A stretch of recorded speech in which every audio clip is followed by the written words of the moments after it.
So do we just go? Do we have an intro? We don't.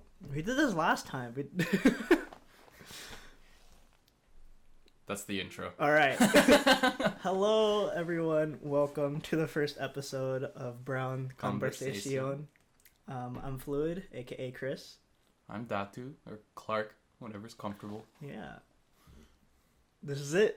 This is it. We're doing it. Let's talk about us. This is so awkward, but you know what? Fuck it. Let's go. Mm-hmm. You want to go first? What are we talking about? Just talk about yourself. Introduce yourself to the people. Hi, my name's Clark. They, he pronouns, whatever's comfortable for you to say. I don't know, it's mostly for me. I'm Filipino, but I'm a second generation Filipino, so I was born here in America. Never learned the home language, but folks came over when they were about teenagers, something like that. So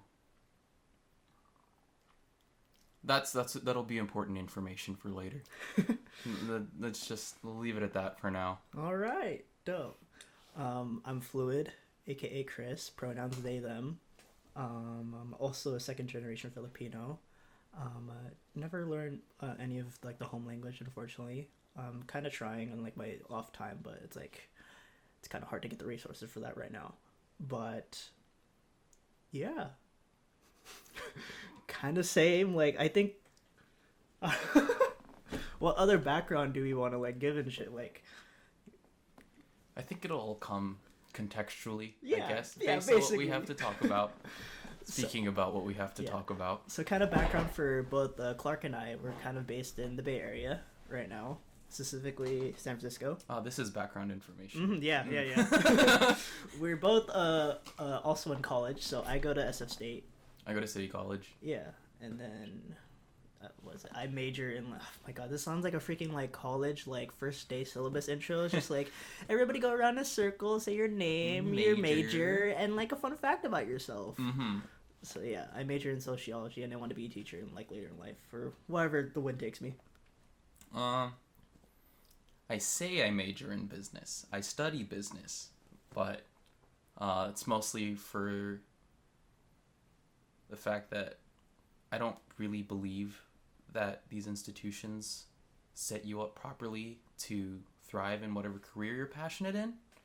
So the reason I look towards business is so that I know how to function in the system of capitalism that exists here, but employ my own passions into that so that I know how to navigate without having to I don't know what I'm saying. Basically, I'm like staring at them while they're saying it. So making me feel weird. Exactly.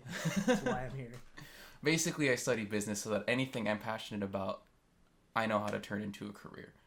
And not necessarily learning how to make a career out of something I'm passionate about. I know how to make a career out of it.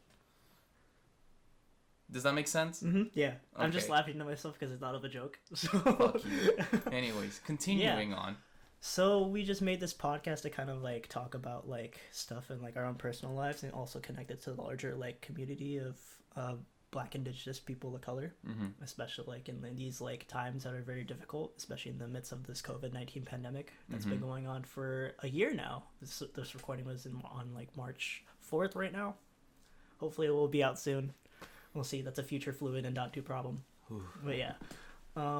So we like topics we would like talk about later on in any episodes or like later on this episode would just be kind of like our perspectives on like on the world, because a lot of brown perspectives aren't really brought up to like the mainstream media, or isn't there are perspectives out there, but they're like aren't some in like our own kind of like medium, our own algorithm, like social media. So I guess like if no one's gonna talk about our experiences, might as well talk for ourselves, you know.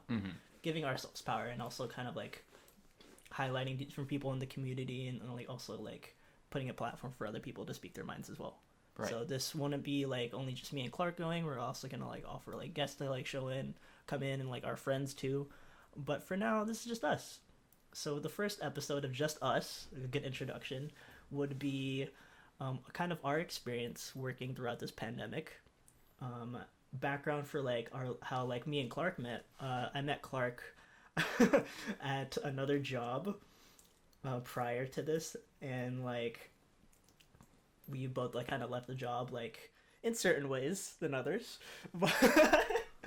but we end up kind of like still like talking from now and then we started kind of like working at the same company again, or they helped me get another job where we're currently working in now, and we're currently working in food right now. So throughout this whole year, we've been working kind of nonstop throughout this whole year during the pandemic, and it was kind of right. We're coming up on a year now of the pandemic starting, and basically since day one of this thing, our workplace was really quick to adapt, but mostly because it's a food truck based business, essentially. We're not gonna say what we work for, but we work for them. Yeah, the homies know who we work for. But essentially, it was Please really... don't fire us. It was really easy to adapt to this new like pandemic style of business, where we don't have to have people dine inside. We basically just have to hand them their food. That's already what we were doing anyways.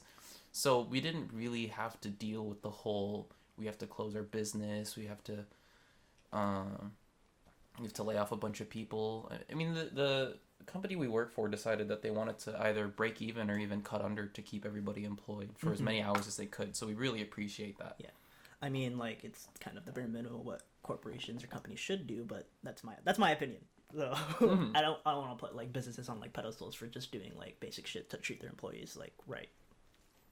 Anyways, but yeah, there's like a bunch of like changes in like conditions that like so many like different restaurants and different stores kind of had to adapt, and had like took a long time to do so. So a lot of people kind of like had to be on unemployment or laid off. Luckily for us, we just kind of like changed our operation the next day and just like went off with it. Everything, it wasn't that bad. But the other side of that is doing business in a pandemic where, you know, you're dealing with a lot of unknown factors. So this entire year, I was like, at the beginning of it, I was like, oh, okay, I trust everybody around us at least to, you know, be smart, be responsible, wear your mask, sanitize, stuff like that. It's the food industry. You're already need to be as sanitary as possible. So I figured I was kind of in a safe spot generally. But, well, you did that. But doing business with people who don't want to be responsible is the problem.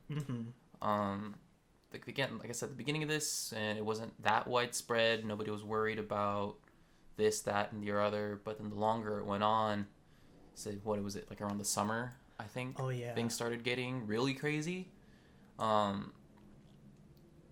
It's rough. Oh yeah, definitely. There's a lot of pet peeves we deal with just like people in general with the food industry, and that just comes with like how people are. But the fact that we're in a pandemic, these like bad habits of people just really like heighten up now. Yeah, they're like really highlighted because we all understand what you should be doing. Exactly. I'm just like, why are you endangering people around you, your friends around you, and the workers who like the stores you go to, just so you can get a fucking like food that you can easily make, or fucking like fusion food? Like, come on, really? You're gonna like risk like dozens of people's lives for fusion food? Come on. But because there's like so many different like gravities of situation, or like the gravity and like weight of the situation that we live in the pandemic, like people really don't understand. And like it was like that for a couple months in the beginning, but now people like the fear of COVID has kind of like gone down, but the cases and the severity of it hasn't. It's still, you know, people are minimizing the effect that the pandemic is having for whatever reason, because they don't want to believe it, because they think it's dumb, because they think it's a hoax, because they think it's some political hit job. But I mean, there's real effects and real consequences to this pandemic, especially when we're working and when things started getting crazy, and then people at our jobs started getting COVID. Oh yeah, definitely. I think that was like when like some of our coworkers like got COVID, that I really like understood the gravity of the situation, so like they had to call off work and everything, get their vacation time. Granted, it was like paid, but still, it's just like it was kind of like still scary because like we didn't know if what kind of relief we had and everything. So it's kind of just like what's gonna happen, or even during in the middle, just like, oh, you got COVID, like, are you gonna be okay and everything, or this is the end? There's no cure right now. Like this is in June and everything when everything's happening, and it was just really scary to be around. And on top of like being scared about getting COVID, it's just the added stress of like we work for a smallish company. Well, it's less than 60 people. That's still a small business. Small, yeah. So when one person gets it and everybody in their immediate vicinity needs to go quarantine for 2 weeks, imagine what happens when you dodge that bullet, but you have to come into work for the next 6 days because nobody else is at work. Yeah. So I had the luck and privilege to like not like had to quarantine at all throughout this whole year, which is great, which is really great. But it also sucked because every time I came in and all my friends like Clark were just had to quarantine, I had to like do my stressors at work were so great, and like I had to do so much of like stuff I had to freaking do at the restaurant, and I had to like train other people who didn't work with us usually, and would have to just do hella shit while also adding on to freaking like just the general like work responsibilities I have to do. That's like strenuous. And it sucks. And we're freaking like what? I'm 22. Like why do I have to work so hard for like above average minimum wage? You know what I mean? Right. And some people are going to be like, oh, you're just complaining. There's people who are doing harder work, blah, blah, blah, this and that. And it's just like, well, you're not... it's not fair necessarily to compare our experiences. And at the same time, this is during a pandemic. So that fear of, oh, I could get COVID at any time, that's not like that just went away because everybody else had to quarantine and there's less people at work. If anything, it's more serious because now you're the only one exposed to the outside world. Right. At least for the next 2 weeks. Right. Like, I have, like, serious medical... Like, I'm just very weak. My body's just very weak in general. I'm, like, a small, like, Filipino person, just, like, skinny body type, allergic to, like, a lot of stuff, and also, like, have asthma. So, like, getting COVID is kind of, like... I'm kind of done. I'm gonna 86 myself if I do, like, end up getting COVID. But hopefully that doesn't happen. Thank God. I've been very lucky about that. But it's just the fact that, like, I had to go into work almost every day for the past year, kind of, like, fearing for my life in a way. Granted, I did have some kind of, like, lax, like, times where I was just, like, whatever. But it's the fact that, like, that fear is still there, no matter how minuscule that is. And it's just, like Clark was saying, like, I know, like, other people are suffering just as much or even greater than I am, but that doesn't diminish what I'm going through. That doesn't diminish what others are going through too. So people are right to complain and to kind of like vent out their grievances, but it's like how, and like if they're like not acknowledging other people, then that's one thing. But if they are acknowledging and kind of like speaking to an issue, then yeah, that's really important. Kind of why we wanted to make this podcast. I mean, as far as like our mentality going to work, dealing with COVID, it's a real stress on the mind. You just heard us rant for the last 5 minutes about how scary it is, this and that. And, you know, for everybody who's like okay through the pandemic, people who have like a decent place to stay and they're not worried about their family or things like that, it's you can see it with like, especially with what's the word I'm looking for? The customers we get. If you know, you know. There's no wait. I'm gonna go ahead. Even being in the Bay Area, supposedly one of the more like the most progressive spots in. Also liberal wonderland in SF. Right. It's really not. No. I don't understand where people get this perception. I mean, I kind of understand where people get the perception, but at the same time, I feel like those people really have not been to San Francisco. Especially with like all the tech companies and like big money that comes out here. The gentrifiers. You deal with a lot of big money people who want to minimize your situation, and kind of treat you as like the help, essentially. Exactly. It's like, oh, I get to work from home for $100,000 a year, and I'm gonna go get a burrito from these fools who have to go outside every day. You know, and I could be saltier that they don't tip, but like that's definitely, one thing that just sounds like begging. That's a whole nother conversation about why we need to beg for our money. But that's another conversation. I think like we don't want to kind of diminish where people working these jobs. Like, yeah, you earn your place in these like companies, you earn your spot. But for the fact that you don't kind of like use your privilege and use that access that you have to kind of at least give back to others, or at least kind of like be safe and kind of like keep your distance and like make sure that people around you are safe and people like you're contributing to are like well off. I don't like mean like just like the fact that you kind of like ignorantly go around and just like use your like resources and kind of like go around with impunity. Right. Like you act like you're bulletproof because you know you have the resources, like access to a hospital, this and that, and stuff like that. Most of the people that we work with need to get their health insurance through work. Right. It kind of goes back to reason like why like Clark and I are working. It's just for survival. I've been working since I was 18. How old were you when you first started working? 18, 19. 18, yeah. As soon as we got to SF and everything, because it was just for survival so that we can kind of keep a roof over our heads and make sure that we're nourished to kind of like survive the next day. While trying to go to school. Exactly. Oh my god. Like, we'll get into that in just a bit. But our options for survival was just to go to work. But when that was under fire and like a risk to our survival, then what do? Yes, we can kind of like quit and kind of go unemployment, but then unemployment was just like so backed up, it was like didn't look like an option. Still doesn't right now because like they kind of cut like some of the resources, if I'm not mistaken. Something like that. I mean, and the other side of that is just trying not to be dependent on other people for my survival. Yeah. You know what I mean? I understand people's desire to have the government step in and start giving everybody money, but at the same time, I don't trust the government. Yeah. Like, yeah.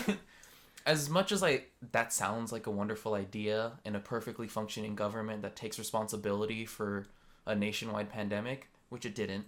And I'm not saying it's Trump's fault or Republicans' fault. It's everybody's fault.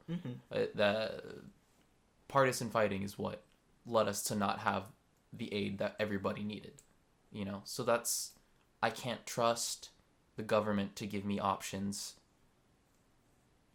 to supply myself with the things I need. So the option is work or be homeless or move back home somewhere, just uproot my life that I've started here. Yeah. Go back to our parents, which kind of like diminish or like kind of reject our own identity that we brought up here and kind of like take a toll on our mental health, which some people do, which I kind of recommend for people who still stay at home and kind of like deal with their parents like shit. I hope you're doing okay. But for us, we don't want that anymore because we dealt with that so much like shit that we'll go into probably in another episode. That's a lot to unpack about parents. But I understand some of you have wonderful relations with your parents and this does not apply. We don't. We don't. We love our parents, but yeah. Mom, Dad, if you're listening, you're a lot. Yeah. Anyways, kind of like talking about government relief and everything, like there's literally like what, 1-2 stimulus checks? I didn't even get that. Did you get that? Yeah. Damn it. I'm glad you got it. But I'm just salty. But I don't want to take it on you. That's kind of our synopsis of why we do this. We're very salty about everything, and we don't want to take it out on people. We want to take it out on the power that be and kind of speak out to that. Right. So. I mean, as far as government relief goes, like I was saying, it's hard to trust the government to execute these things because at least for the last 4 years, they haven't been able to execute anything. And that's because there's this weird belief. Like everyone calls it partisan fighting, but all I see is two beliefs. And one is that people should be able to fend and decide for themselves, or two, we need to step in and help everybody. But nobody wants to meet in the middle to give people the resources to be able to help themselves. No, that's socialism, bro. Apparently. I don't know. Apparently there's no common consensus that people need to be taken care of. End of story. So as far as government relief goes, oh yes, I hear about a stimulus check. At this point, it's just take everything with a grain of salt, right? Oh, you got like these big, like the small business loans, right? You know how much of that money went to big corporations who needed to basically just bail out all their franchises? And it's like, okay, what about like the business we work for? 60 people, right? Right. We got barely enough money to give at least everybody 1-2 week quarantine paid off. Something like that. We ran out of money. We can't pay people to quarantine anymore. But Shake Shack took like millions of dollars from that. Right. They returned it, granted, but But they did it anyway because they were under fire in the first place. And just like, oh, we took it back, we'll give it back. Like, if they didn't, like, wasn't exposed for that, they would definitely keep that money. And, like, that is super fucked up. And people are going to be like, oh, they need to defend their employees and stuff. These are multi-million, billion-dollar corporations. Where most of that money is going to administrative people and people who are making millions on the dollar off of profit, you know? Money that should just be funneled back into their own paycheck protection. But no, we're going to go take government money that was very explicitly... what's the word I'm looking for? It was just explicitly identified for small businesses that were going to struggle. You know? If it's not meant for the McDonald's and the Arby's and the Shake Shacks. It's meant for the boutiques and the little pop-ups that people have to pay thousands of dollars in rent for. Right. On top of employing all of their people, and it's not even to turn a profit. It's just to keep that store alive. A franchise can close a store and open it up like that without any problems. They do it on a daily basis, recession, regression, or not. Why do they need to take money? But that's part of why I just don't think that relying on the government for what we need is gonna be the right idea. Yeah, I mean, at this point, there's so many promises that, like, I get more money by passing Go Monopoly than, like, any stimulus check at this point. Like, there's so many promises that were kind of, like, back and forth. It's just, like, that didn't happen. And, like, how, like, I want to kind of, like, give, like, attention to, like, what Clark was talking about, how these corporations were bailed out, that, like, a lot of millionaires and billionaires have almost tripled their income this past year because of the pandemic, while so many people, so many low income class communities are kind of like struggling and almost like are dying. And what did they do anyways? They left California, moved to Texas. They took that money and went somewhere else. Didn't even like contribute to the community that they were based in. Nope. As soon as they lost profits, they left, and so made other profits and kind of like exploited that community now for their low freaking prices. I think what people don't realize about the Bay Area, maybe mostly because of what it's turned into over the last decade or so, right, is that, and at least what I fell in love with and the reason I wanted to move to the Bay Area for, was how much the community wants to rally around being an ingrained community. Right. They want to help their small businesses, but the problem is the people that are actively trying to participate in their communities and do that aren't the people in these big companies. Right. You know? Now it's left to like these people kind of like paying it forward to other businesses that way, like make sure like y'all are alive, like, which is great, but you're not gonna like activism is not freaking like buying a $5 mac and cheese and like doing like outdoor dining and shit, because at that point you're not following fucking like regulations and everything. Right. It's the fact that there's so many people have the power to change, but they choose not to. And when they do change or have the power and enact that power, there's no threat to them still. They would still have that power. So it's kind of bullshit seeing just like kind of this brass ring or like golden carrot kind of like wiggled in our faces, and we can't even like grasp it at all.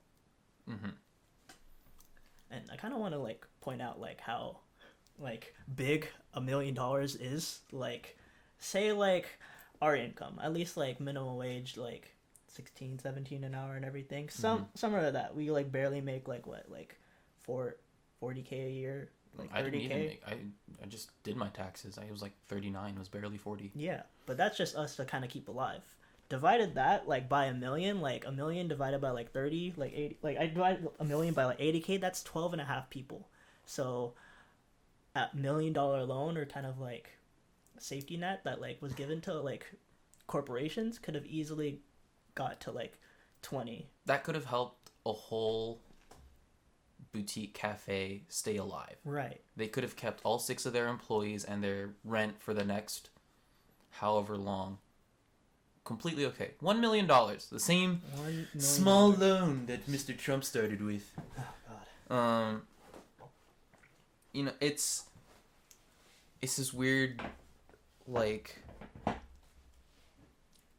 not stigma around money. It's just this weird like perception around money, and how big businesses seem to treat like millions upon billions of net worth, but not doing anything with it. Exactly. I don't understand the mentality around hoarding profits. If it's one, not going back into your business, it makes no sense.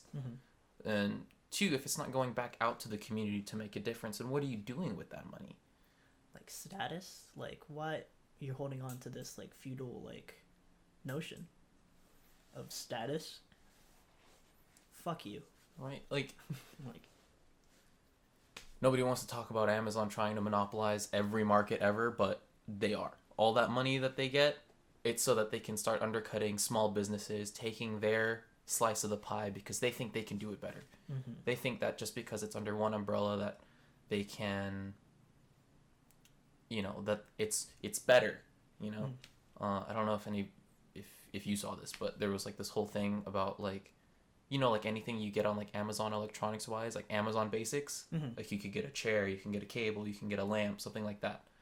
A lot of those products are ripped completely off of independent third-party businesses, where they see, oh, people are just trying to buy like the cheap little things, this and this. We're just gonna rip that design, slap an Amazon Basic sticker on it, and say it's ours. Interesting. While simultaneously buying out those supply chains, taking away from those businesses, and then profiting off themselves. Just another reason for me to hate Amazon even more. Yeah, I mean, I'm not saying... Actually, I am saying go cancel your Amazon subscription, because honestly, why? What? FedEx and UPS do 2-day shipping too. I don't know. Yeah, I don't know. And they like secure your packages better too. Like if it's like a expensive like package, they make sure you fucking like get that shit. But it's I had a point to this. That was like I just want to rant about a lot of things. We have other episodes, I promise. I don't remember. It's okay. We can move on. Go follow us on twitter.com/brownconversation, instagram.com/brownconversation, and youtube.com/ we don't have the link yet, but look up Brown Conversation. I'll post all of my tangents. Anyway, it's kind of like going off of just like the people in power and like how they have the power to enact like safety nets for us, but then choose to do so. I kind of want to like shed light on motherfucking Gavin Newsom. Like, if you live in California, if you're living in the Bay Area, you know that, like, this fucking governor is just switching back and forth mandates every now and then. Like, oh, we have a curfew now so because of the rise in COVID cases.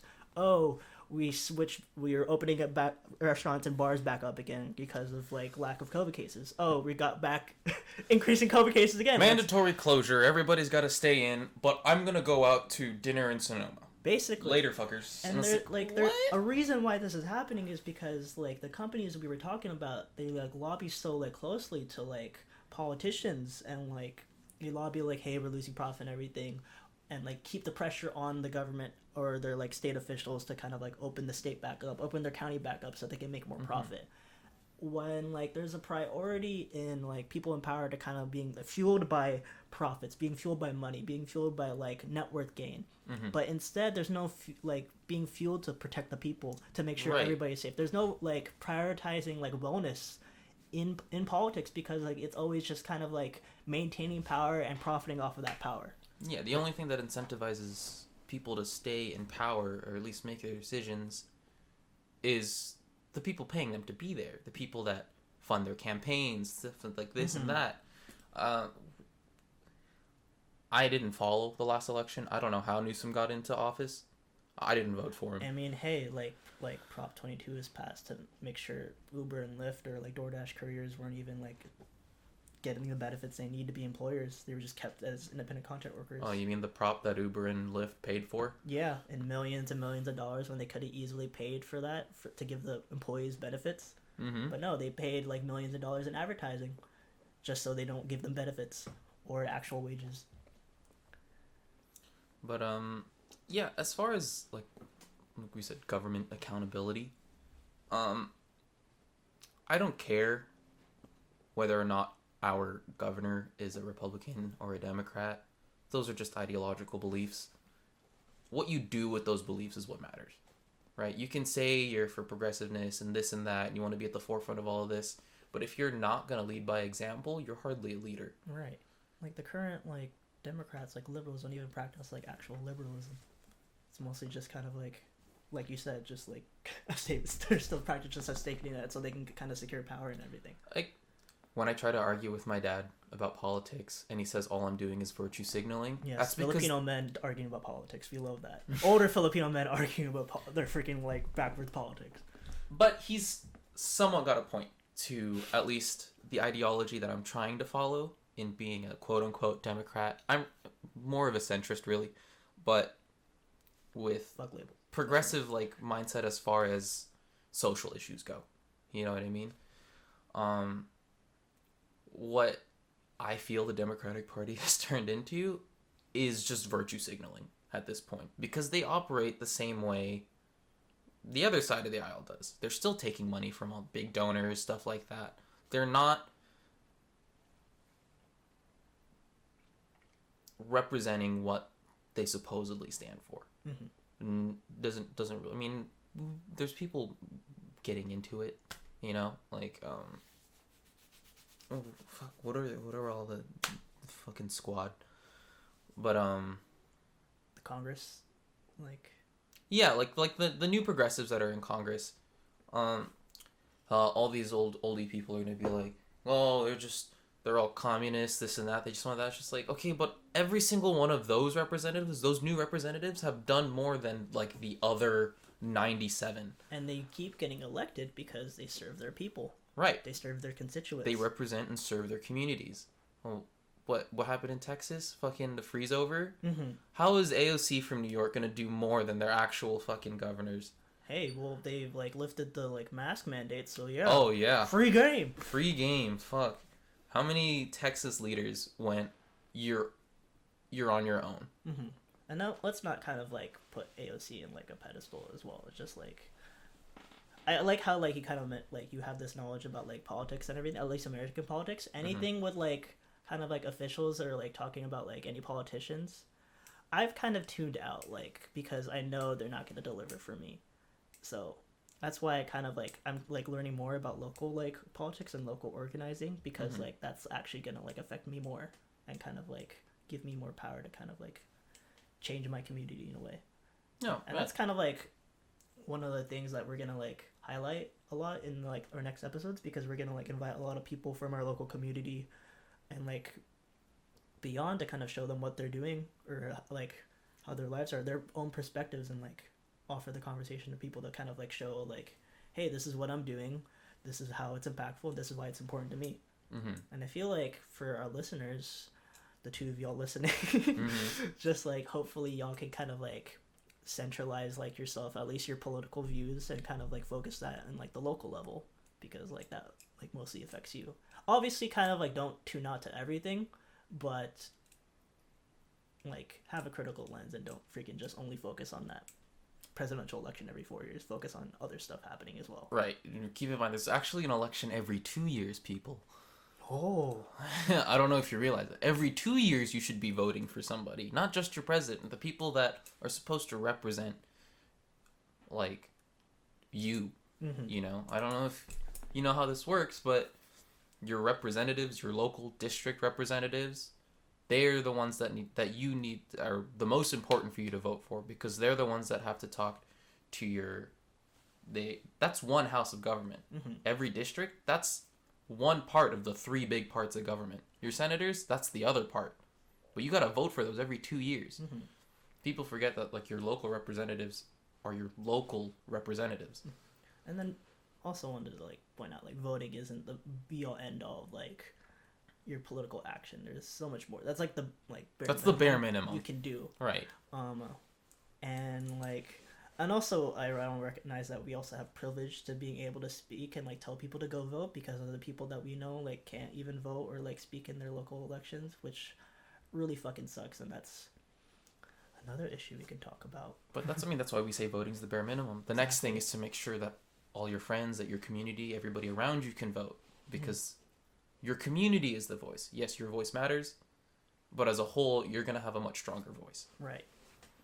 Invest in your community, invest in yourself, and like invest in things that will contribute back to you. I know this turned into a political rant, but I mean, that's kind of like our lives. Our lives are very tethered to, like, the political realm. Everything is basically political for us because we live in the margins of society. This is true. Yeah, it's not like I have to worry about stocks and interest loans, and that didn't even sound right. I'm not worrying about first world problems. You just said random words to me. I don't know what the fuck you said. Yeah, I said random words and I don't know what I said. But I'm not living comfy on Twin Peaks worrying about whether or not the tenants in the building that I own are going to pay rent. Ooh. I'm the tenant in that building worrying that I can't pay rent. Mm-hmm. The guy living in Twin Peaks is like, you can't pay rent, I'm going to kick you out. You're not making me any money. Right. And that... I don't understand how that mentality works for people. Capitalism. I get it. It's the whole merit society. You got to do your own work, stuff like that. But nobody's taking into account the current environment. Mm-hmm. Apparently, regardless of the pandemic, even though the government tried to put a moratorium on evictions, people were still illegally getting evicted. Mm-hmm. And nothing. Nobody talked about it. Nobody did anything about it. Kids were still in cages. Kids are still in cages in Arizona. They're still in cages in Arizona, by the way. They just, it's their, like, what did freaking the administration call it now? Like, with Trump, it was kids in cages. Now it's just, like, something else, like a correction center or something, like a support center, whatever. Like, no, it's, like, literally, like, child prisons. But... like, I gotta stop interrupting Clark. My train of thought just derailed, and now I'm thinking about video games, I think. I don't know. But, it's just messy. You're talking about evictions and capitalism? Yeah, evictions and capitalism. It's all a big video game. And they're failing. Dude, this fucking dev team and this fucking administration really sucks. Like, I like, trust me, I didn't like the Trump update, but this Biden update kind of sucks. They have promised a lot of, like this new battle pass sucks ass. Promises are promises, but I hold off until I kind of put my opinion on administrations at the very end of their term, because despite all the promises they make, it still takes time. Mm-hmm. They still have to organize all of that. They have to organize a completely split government. Executive action only goes so far. That's the whole point. It's not supposed to be the end-all be-all. He can take all the executive actions he wants. It's still not going to go anywhere we want. Mm-hmm. It's not just the Biden administration fault, the Trump's administration. It's the entire government as a whole not wanting to compromise for the sake of the actual country. They say they are, but nobody's actually doing it for the sake of the country, and that seems to be the problem. That's not just driving the pandemic, but all of the problems that we have right now. That's why we say everything's political. Mm-hmm. When you get to the root of societal problems, as either the way as we deal with it, the way somebody more impoverished deals with it, versus the way somebody sitting high and tight deals with it, no matter what happens to the nation, when you look back on what's supposed to happen and how people are supposed to react to it, you realize the government fails on basically every step that you think they should have taken, right? And I think people misconstrue what government should be. Right. And it's not we need people in power to make all the decisions for us. Mm-hmm. We need the people in power to make decisions. Let me rephrase that. We don't want them to make decisions on our behalf. Mm-hmm. We want them to make the decisions to better our lives and make sure that right. our country, our society, everybody from the bottom to the top is going to be okay. You know? There shouldn't be this giant, oh, everybody that has all the money is going to be okay. If you don't make any money, that sucks. How does that make any sense? Why do they need to be driven by money? Why does the pandemic and our response to the pandemic need to be driven by money? Mm-hmm. You know what I mean? People, I mean, that's one thing. Like the vaccine. We should talk about that. I have a lot of friends and family that are very hesitant about the vaccine because, oh, that's the kind of stuff that takes years to develop. Why I wouldn't trust a vaccine that's developed in just a year. Do you know why it takes year? Because of months of bureaucratic process. Mm-hmm. Big Pharma doesn't want certain drugs going out at a certain time because they want to make money off of that, profiteering, shit, this and that. We recreate a new flu vaccine every year because it evolves every year. You don't think we wouldn't have the basis to deal with another flu-like vaccine mm-hmm. to develop something within a year? When it's on a global scale and it's affecting everybody. Right. It's just like it's like, oh, this and that. Goes to show you how complacent people have gotten with the flow of capitalism and the bureaucratic process getting mm-hmm. in the way of things people actually need. Like I said, everybody knows about Big Pharma, the whole Martin Shkreli thing and this and that. It's always been apparent how much they want to use the market to affect people's lives, in a sense. Right. But only for profiteering, not to actually help these people. And, like, I'm okay with people kind of, like, building themselves up so that they can kind of, like, have wealth and everything. And, right. Like, they can be well off. I'm okay with that. But when you start kind of, like, putting, like, necessities into profit, housing, like, medical resources, like, cost of living, when the cost of living is now a system of profit within capitalism, that is now a problem. And that, like, allows, like, systems and kind of, like, industries and corporations to step in and kind of just, like, control this access to kind of resources for you. That's why there's so many, like, why did 500,000 people have to die? Why are people getting evicted? Why are, like, so many things happening? And it's because people are profiting off of that rather than taking care of the people in the nation. Right. I mean, like, what did San Francisco try to do? We tried to house all the homeless in mm-hmm. like the hotels. Right.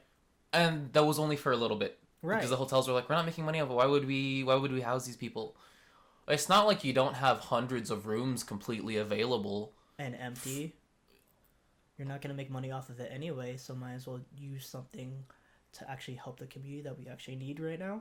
Right? It's like, and, you know, it's like the kind of money that goes into, oh, more policing, more this and that, more, it's the kind of money that can be recycled into, say you just buy out from these, like, businesses. It's just like, why doesn't it just become like a city building right that houses people? Right. You know what I mean?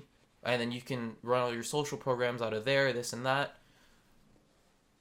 And then you don't need all the police. Mm-hmm. You don't need this society of fear-mongering. You have a society that's taking care of the people that need help. Crime's gonna happen. I understand the need for police, but we don't need them to be the answer for everything. Right. You know? It's like, why isn't there this focus on just taking care of people?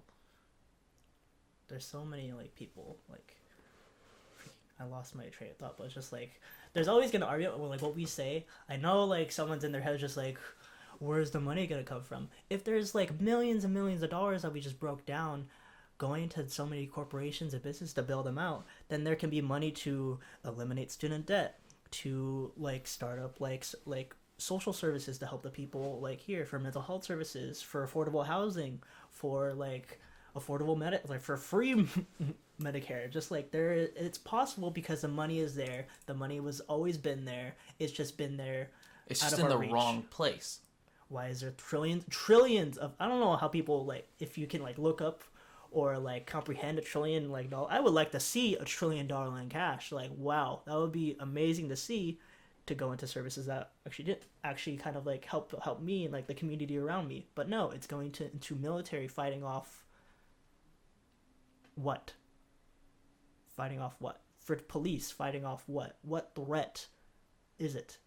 And the threat that's like they're fighting off of is their own pride, their own like imperialistic, toxic, masculine, patriarchal pride that like literally is so detrimental to so many people. And it sucks that like so many people have to die at the hands of these like people. And what's funny to me is that like, oh, we need to do this and this and that because of like our rivals around the world, say like Russia, China, like the more like totalitarian governments that have absolutely no interest in like American society, basically. But what I think even our government doesn't realize is like, it's not about having the bigger gun. It's about having the country behind you. Mm-hmm. You know what I mean? I like to use this argument a lot against people who think not having an inclusive economy works. World War II was only successful because we employed the entire nation, essentially. You can go off on this. I'm just gonna listen. I'm just saying. Okay, it's gonna sound weird. It might sound backwards, but the economy did. I'll hit them later. Don't worry. Yeah, I mean, if people are worried about the economy and stuff like that, in a wartime effort, we decided we needed to educate everybody to get ahead in the space race, right? We decided we needed people employed in factories. We needed people employed. You had the entire economy absolutely fucking livid because, one, you allowed people of color, you allowed women, you allowed everybody to work. What happened? Oh my God, we won the war, quote unquote. You know what I mean? America. You turned America into an economic and political superpower, and all you had to do was make sure everybody had a job. Or a choice. Or a choice to work, you know? It's one thing to force people into a factory, but it's another thing to allow women to work on the front lines with other soldiers, to allow like Black, Indigenous people to go out and do everything else that everybody else gets to do. You know, not saying that there weren't problems with World War II and how women and Black people were used, but the fact that, you know, like I said, that people got to work, and how many people of color actually changed the tide of these wars and things like that. You know, but then suddenly you go back to peacetime, quote unquote. Now you got to find a new war to justify all the money you're spending. So you're going to go start a new war. But instead of employing more people, this and that, you're just going to funnel money into weapon development and shit, this and that. So you can colonize more like land and more nations and more indigenous communities. Sending a drone to Iraq is not spreading democracy. That's instigating more than anything else. Hey, but these politicians have BLM in their bio on Twitter, so they must be like for us, right? I mean, like, hey, Elon Musk is pretty cool, not gonna lie. So capitalism can win another day. We just got a pizza party at work. Capitalism can win another day. It's fine. That pizza's good. This is a joke. Please don't take that seriously. And if you do, think about yourself. But yeah, I kind of like that point, how you kind of like how the nation in the past has kind of like brought everybody together for a single goal. And it kind of sucks that that single goal had to be war. Why can't there be a push for like ending like getting affordable housing out? Like, why can't there be a push for kind of like getting like mental health resources out? Why can't there be a push about just like not better policing, but kind of like abolishing police? If there is more backing on that, then like you can definitely get something done. Because these problems are not, in the eyes of the people in power, threats to the nation. They don't see that as a threat. I don't understand how, but if you don't have people with a place to live or food in their stomachs, they're not going to stay here. Mm-hmm. And even if they did stay here, all you're going to do is create a bigger divide, and you're going to create a problem for the nation. Mm-hmm. If you want people to be behind the government, to be behind democracy as it should be, like a true representative democracy, you need to be representative of these people and their problems and help them when shit gets tough. You know? Government's not supposed to be there to hand out the perfect life to you. Mm-hmm. They should be there to provide the opportunity for you to have that life. I'm not saying start giving everybody and their mothers houses and $3,000 and pay that out of the pockets of taxpayers. Mm-hmm. I'm saying, why aren't we putting the same kind of resources and priority behind helping people, right, that we are in destroying the lives of the Middle East? Oh yeah, definitely. What? You're gonna pour all of these resources into focusing on other countries' problems, and we're not looking at our own. Mm-hmm. That. Ironically enough, this is supposed to be the platform that Trump runs on. America first. Right? Well, I don't pay attention to that platform, but yeah, right. Argue. Problem is that was misconstrued as America as a white man. Mm-hmm. America as a white man first. A white, straight man. This is the America that's supposed to exist. Nobody else is supposed to be here. Right. I understand when you say America first, America's supposed to be the melting pot of the world. It's supposed to be where nations of all types can come to one place and function as a society.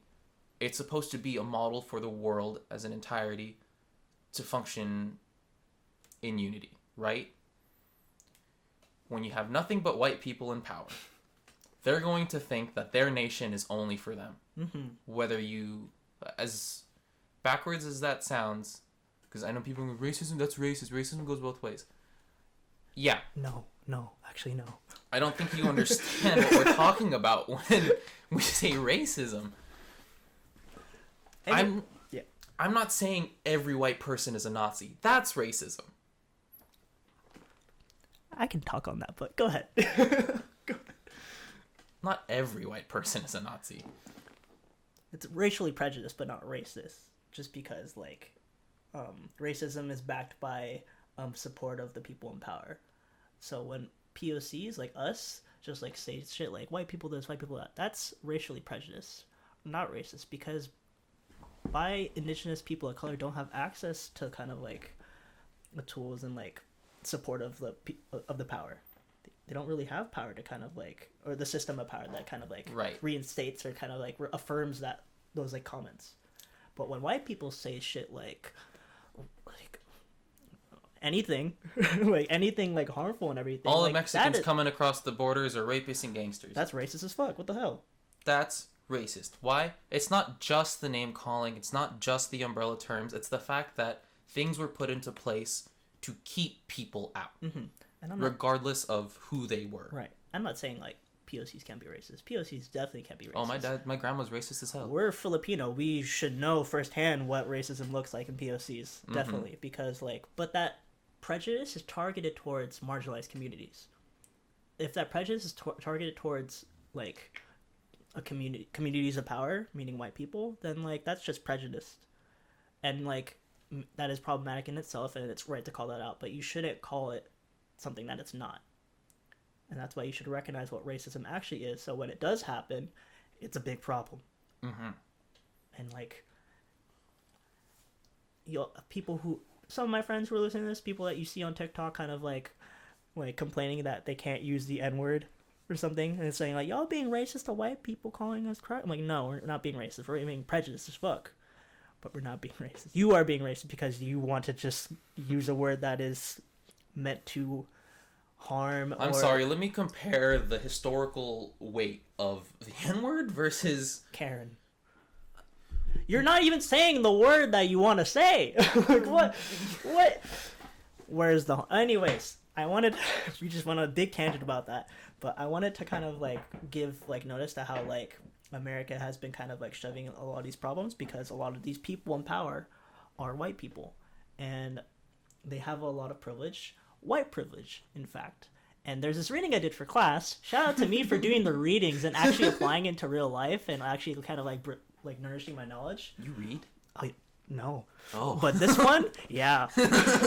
So I wanted to go with this reading by Peggy McIntosh. If I mispronounced the name, I'm sorry. I don't even know whatever.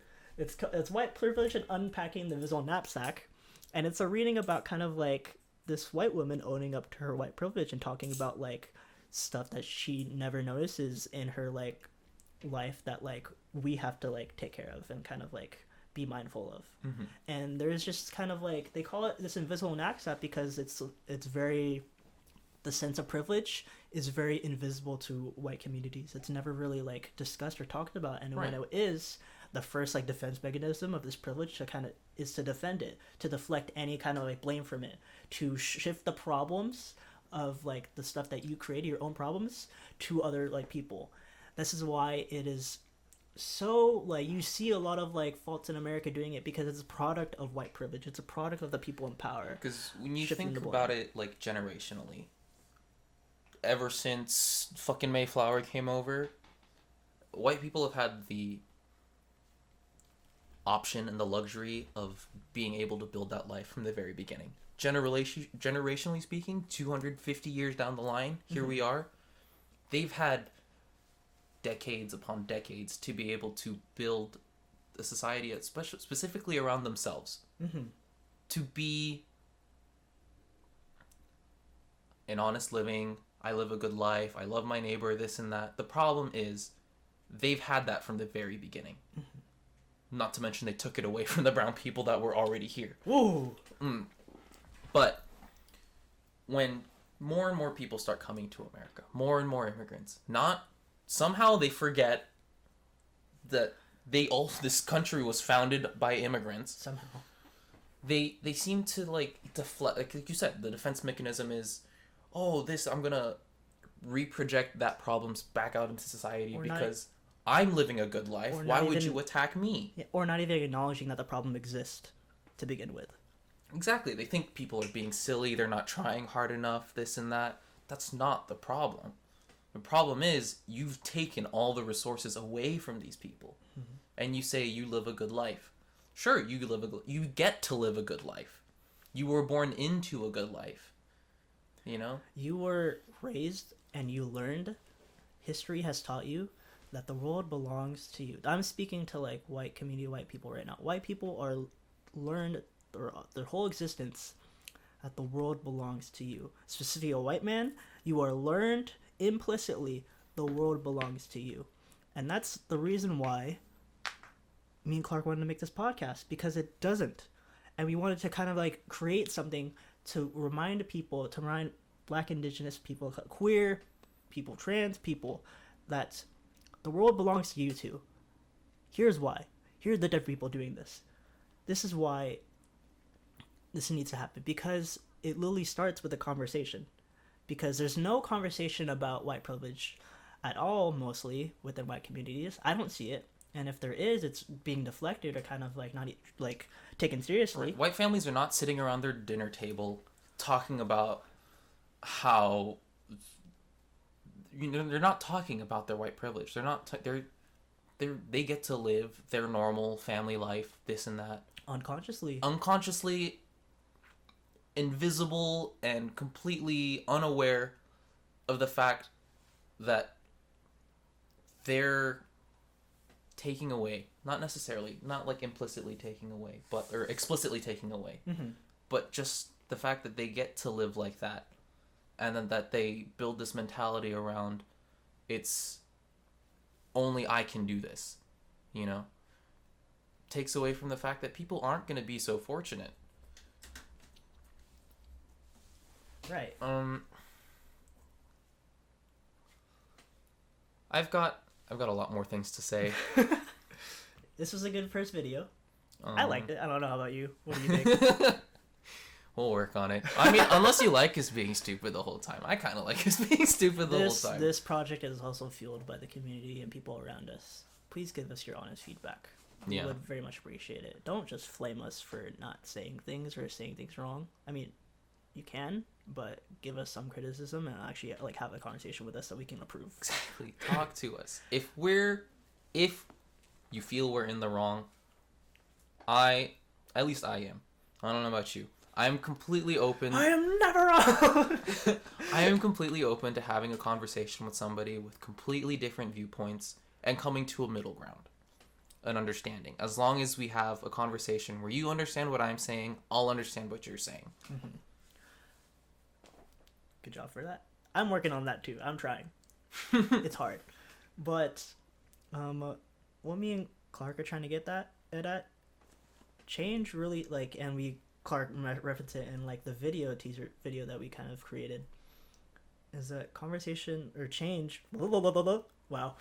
Change starts with one single conversation. Mm-hmm. And if you're willing to like listen to that conversation and engage in that conversation, then it like change can start anywhere on any level. And change can start, the first initial change can start with yourself. And I think like what activity were you talking about with like with the conversation about yourself? Oh crap. Oh, talk to a mirror. Literally look at yourself. Talk to yourself. It's gonna sound crazy. Look at a mirror and literally ask you. It sounds like some weird philosophical debate. Just ask yourself who you are. Look at yourself. I am this. I am Filipino. I am non-binary. This, and this. It's funny because we're looking at one of the mirrors in my room right now, so they're just literally doing the activity. It makes me feel really awkward, but you need to realize this is the face that people see. You know? You never see your own face. Even this mirror, that's just a reflection of your face, you know? Look at a mirror, start talking to yourself about everything good and bad that you feel. If you're dealing with your own mental issues, as I do, as Chris does, as a lot of people do. Damn, calling me out. I'm kidding. I'm kidding. Come on, you can't say not everybody doesn't have mental issues, okay? There's going to be things for you to work on, things for you to work through, but if you're honest with yourself, if you can be honest with yourself, that's the first step to being honest with other people, you know? If you can have that conversation with yourself, the hard ones, the easy ones, that's it. That's all you need. The basic footstool to get to where you need to go. If you can have this conversation with yourself, hopefully you can have this conversation with your families, your friends, and then start taking these conversations to your local representatives. Things like that. Your local representatives hold town halls. They need to listen to their constituents. You have a space to speak your voice, whether you believe it or not, whether you think you have access to it or not, you do. You just need to make yourself believe that you can get there. And it's not even that you can't. It's you can. You just need to start having a conversation, you know? And with that, we talked a lot. It's been like an hour or so. Hope we didn't lose you. And if you did, you can like frame back and everything. Just rewind. Clip it, meme it. I hope people meme this. Yeah. Any like meaningful stuff the day that you want to like say to the people?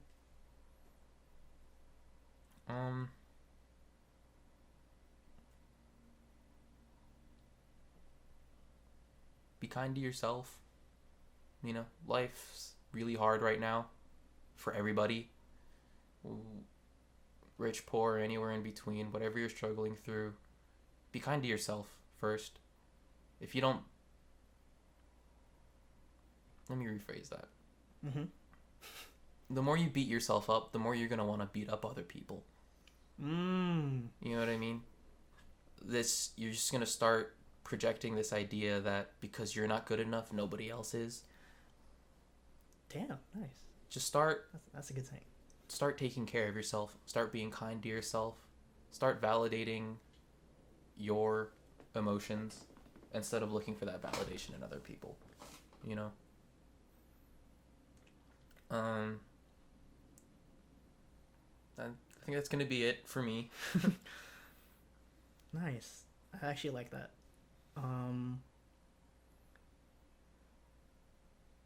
Well, I totally forgot what I was going to say. I think... speaking on that, kind of treating other people, we like in the beginning we always learned treat others how you want to be treated, right? But I think we have to rephrase that. I learned this in a conference I attended. Shout out to SC PASA, where they created a community guideline or community agreement to where treat others how they want to be treated. Because just because like you think like, oh, that's how I treat my friends, or like how like I like to be treated, doesn't mean that other people want to be treated that way. Just because your pronouns are this doesn't mean their pronouns are this. Just because you like weird jokes and everything, and like doesn't mean other people will like your weird jokes. Right. Like, so have an emphasis on how people want to be treated. And if you don't know, like ask them. If you're afraid to ask how they want to be treated, then maybe you should reevaluate your friendships. It's almost as if having a conversation is the gateway to changing your mindset. Ooh. Boom. Roll credits. Yeah. So yeah. Before we end this, I wanted to give a shout out to our graphic designer, Jaya. I'm not gonna say their last name, but you know. Yeah. Shout out to you. Shout out to Jen for recording and filming our video. We appreciate y'all's art. Shout out to Rocky G.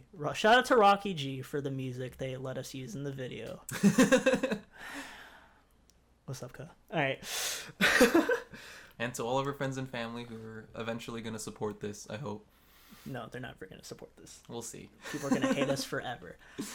That's it, everyone. Okay, goodbye. I've been Fluid, aka Chris. Datu, Clark. And y'all listen to Brown Conversation.